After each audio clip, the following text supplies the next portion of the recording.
A couple of months ago, a number of architecture companies drafted a letter to Andrew Anagnost, Autodesk's president and CEO, criticizing the company's development of Revit, the industry's most widely used building information modeling software. Revit is actually one of the best software that architects use, especially by big firms who work on big projects.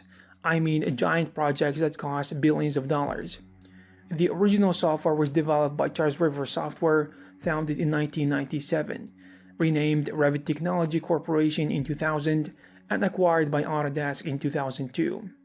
The letter argued that Revit, which turned 20 this year, hasn't kept pace in terms of development, even as Autodesk keeps escalating fees and charging its increasingly complex licensing structure.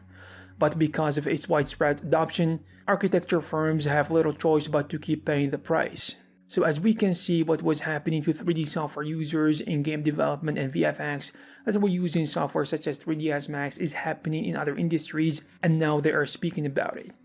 The thing is that these companies and firms are standing up to Autodesk and speaking their minds, stating in their letter that once Autodesk Revit was the industry enabler to smart working, it increasingly finds itself a constraint and a bottleneck. The original companies that signed the letter include Zaha Hadid Architecture, Grimshaw and Scott Brownrigg, and more companies signed as the weeks passed. These companies are huge, so if they say something, it means that there is something seriously wrong. By mid-August, there were 84 firms from 10 countries who signed on, including 14 US firms. Anagnost, the CEO of Autodesk, responded with a blog post on August 17th after an earlier post from the Vice President of Design and Creation Products at Autodesk failed to satisfy the critics. Anagnost said that Autodesk has focused too much on research and development on products other than Revit, including focus on its cloud product, BIM 360. Nevertheless, he pushed back against the criticism of its pricing model and fees increases. But overall, there is a general consensus from these firms and companies that Autodesk is trying to satisfy their investors, and they are not really trying to focus on helping their customers.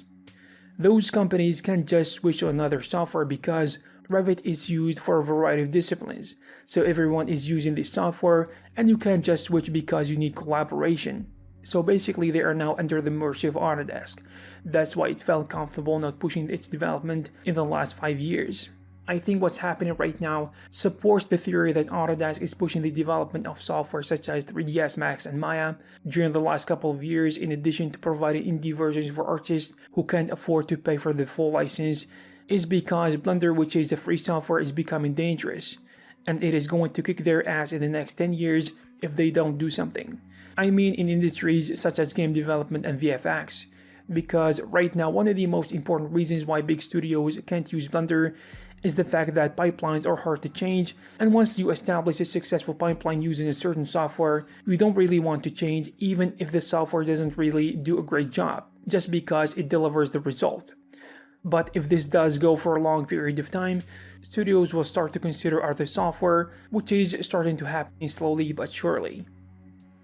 I hope you found this video useful and informative. If you want to add something, you can do this in the comment section below. Also, you can check some of our previous videos. Thank you very much, and I'll see you in the next one.